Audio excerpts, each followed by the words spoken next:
नांदेड जिल्ह्याच्या दौऱ्यावर येतात, कशामुळे दौरा आहे?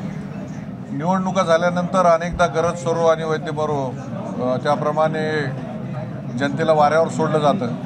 हे हिंदुस्थानातील एकमेव असे नेते आहेत की ज्या लोकांनी युतीला भरून मतदान दिलं, युतीचे 9च्या 9 जागा निवडून दिल्या, त्याचबरोबर शिवसेनेचे तिन्ही उमेदवार त्यांनी निवडून दिले। त्यासाठी नांदेड जिल्ह्यातल्या युतीच्या मतदारांचे आभार मानण्यासाठी माननीय एकनाथ शिंदे साहेब दिनांक 6 रोजी नांदेडला इथे येत आहेत।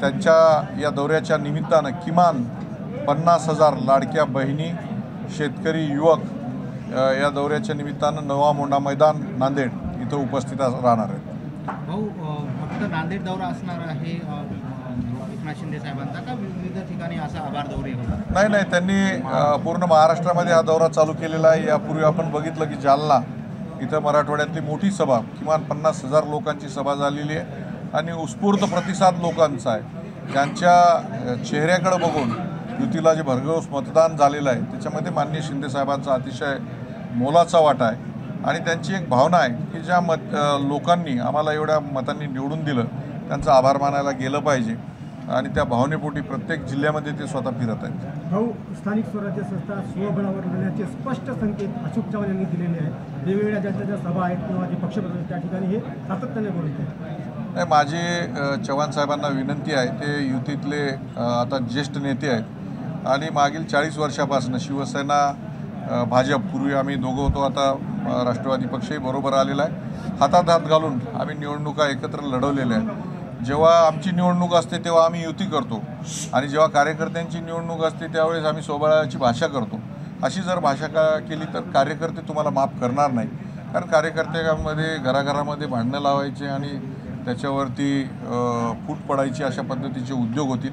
माझी विनंती आहे त्यांना की कार्यकर्ते जर हातात हात घालून राहिले, भले ठीक आहे, कोणाला कमी जागा मिळतील, जास्त जागा मिळतील, सकारात्मक आपण प्रतिसाद दिला पाहिजे आणि शिवसेना, भाजप आणि राष्ट्रवादी तिघांनी मिळून ज्या पद्धतीने लोकसभा, विधानसभा लढवली त्याच पद्धतीने स्थानिक स्वराज्य संस्थेच्या या निवडणुका लढवल्या पाहिजे, जेणेकरून सगळ्या संस्थांवर एक शिवसेनेचा आणि युतीचा आभाग फडकल्याशिवाय राहणार। त्यांचं म्हणणं असं आहे की भाजपची शक्यता पूर्णपणे जिल्ह्यामध्ये वाढलेली आहे। संपूर्ण भाजप सध्या त्यांच्या ह्याच्यामध्ये कंट्रोल नाव्यामध्ये आहे। नाही, शक्ती वाढलेली आहे, प्रत्येकाची शक्ती वाढलेली आहे, परंतु मग ही शक्ती दाखवायची वेळ होती तर विधानसभेच्या निवडणुकीमध्ये दाखवायची असती ही शक्ती। ज्यावेळेस कार्यकर्त्यांच्या निवडणुका येतात त्यावेळेस शक्ती दाखवायची आणि आमच्या निवडणुका असतात त्यावेळेस युती करायची, ही काही पद्धत बरोबर नाही। या संदर्भामध्ये माननीय मुख्यमंत्री देवेंद्र फडणवीस साहेब यांच्याकडे सर्व आमदार आम्ही जाणार आहोत, कारण युती धर्म म्हणून यावेळेस आपण बघितलं की विधानसभा निवडणुकीमध्ये दोन्हीकडं बंडखोर उभे होते आणि त्याचा त्रास सगळीकडेच झालेला आहे। पण आता हा अनिष्ट पायंडा पडू नये, युती धर्म पाळला जावा तर खऱ्या अर्थानं कार्यकर्त्यांना न्याय मिळेल। आजपर्यंतचा इतिहास आहे म्हणजे अशोक चव्हाणांचा, ज्या वेळेला स्थानिक स्वराज्य संस्था असतात ते काँग्रेसमध्ये असताना सुद्धा त्यांनी कधी मित्र पक्षांसोबत घेतलेलं नाही, तुम्हाला पण अनुभव आहे, पण ह्या वेळेला ते तसंच करणार नाही। ती गट म्हणून चालणं ही वेगळी गोष्ट आहे, परंतु यापुढं मला तर असं वाटत नाही त्यांनी जर त्यांचा गट वेगळा केला तर मग यापुढं कायमस्वरूपी त्या पद्धतीनंच जशाला तसं उत्तर दिलं जाणार। आमची ताकद वाढली असं चव्हाण म्हणाले, पण त्यांचा हा भ्रम आहे का? कारण दोन्ही आमदार दक्षिण आणि उत्तरचे तर शिवसेनेचे आहेत, मग त्यांना कसं उत्तर देणार? नाही, त्यांची ताकद वाढलेली आहे पण आमची कमी झालेली नाही, आमची ताकद वाढलेली आहे। एका आमदाराची आता आम्ही 4 जण जिल्ह्यामध्ये आमदार झालेले आहोत, तेव्हा प्रत्येकाचीच ताकद वाढलेली आहे। पण ही जी वाढलेली ताकद असते ही शत्रूंसाठी असते, हे मित्रांचेच पाय ओढण्यासाठी नसते।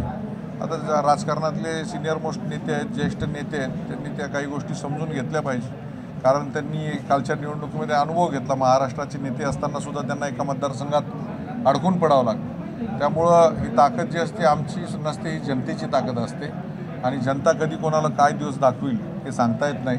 त्याच्यामुळं कोणीही भ्रमात राहू नये। जी काय आपलं एकतेचं बळ आहे, एकतेचं बळ एकत्र ठेवलं तरच आपण तिथं खऱ्या अर्थानं भगवा फडकू, नाही तर तुला मला घाल कुत्र्याला अशा पद्धतीची वेळ आल्याशिवाय जिल्ह्यात राहणार नाही। शिवसेना असेल किंवा आपण स्वतः असाल तर आपला स्वभाव असा आहे की जर विरोध करायचा असेल ती चूक गोष्ट असेल तर थेट विरोध करते शिवसेना। शक्तीपीठ महामार्गाबद्दल आपली काय भूमिका असणार आहे, कारण शेतकऱ्यांचा विरोध आहे? शक्तीपीठ महामार्ग हा महामार्ग अत्यंत महत्त्वाचा महामार्ग मराठवाड्यातून चाललेला आहे. नागपूरहून निघून हा महामार्ग 3.5 शक्तिपीठापैकी एक असलेली आमची माहूरची देवी, औंढा नागनाथ, त्याचबरोबर नांदेडचा गुरुद्वारा, तुळजापूरचं मंदिर, हे मराठवाड्यातल्या प्रमुख ठिकाणांहून हा महामार्ग चाललेला आहे. या निमित्तानं माझ्या शेतकरी बांधवांना चौकट रकमा त्यांच्या जे काही महामार्गात थोडी बहुत जमीन जाणार आहे त्याच्या मिळणार आहेत. या निमित्तानं औद्योगिकदृष्ट्या आम्ही अत्यंत मागे आहोत. एक संभाजीनगर शहर सोडलं तर मराठवाड्यातल्या कुठल्याही शहरामध्ये उद्योगाच्या माध्यमातून पैसा येत नाही, परंतु या माध्यमातून एक धार्मिक पर्यटन इथं वाढायला लागेल. या निमित्तानं बाहेरचे लोक सहज नांदेडला असेल, औंढा नागनाथ असेल, माहूरला येऊ शकतील. कारण आज पुण्या मुंबईवरनं नांदेडला यायचं असेल तर 12-12, 14-14 तास लागतात. आपण बघितलं की समृद्धी महामार्ग झाल्यामुळे नागपूरची संत्री 6 तासामध्ये मुंबईला चाललेली आहे. मोठ्या प्रमाणामध्ये त्या भागात औद्योगिकरण वाढलेलं आहे, मोठ्या प्रमाणात जमिनींची भाव वाढलेले आहेत. दुर्दैवानं चव्हाण साहेबांनी याला विरोध करू नये अशी माझी विनंती आहे.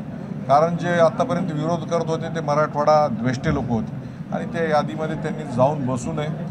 याच्यामध्ये वेगळं काहीतरी कारण असेल असं मला निश्चित वाटतं. कुठल्याही शेतकऱ्यांचा वगैरे विरोध केलेला नाही. आमच्या भागातल्या तर उत्तर दक्षिण भागामधून जाणाऱ्या आणि आमच्या हिंगोली जिल्ह्यामधून जाणाऱ्या सगळ्या शेतकऱ्यांनी सांगितलं की आनंदाने आम्ही या जमिनींसाठी आमच्या आपल्या या रस्त्यासाठी आमच्या जमिनी देऊ.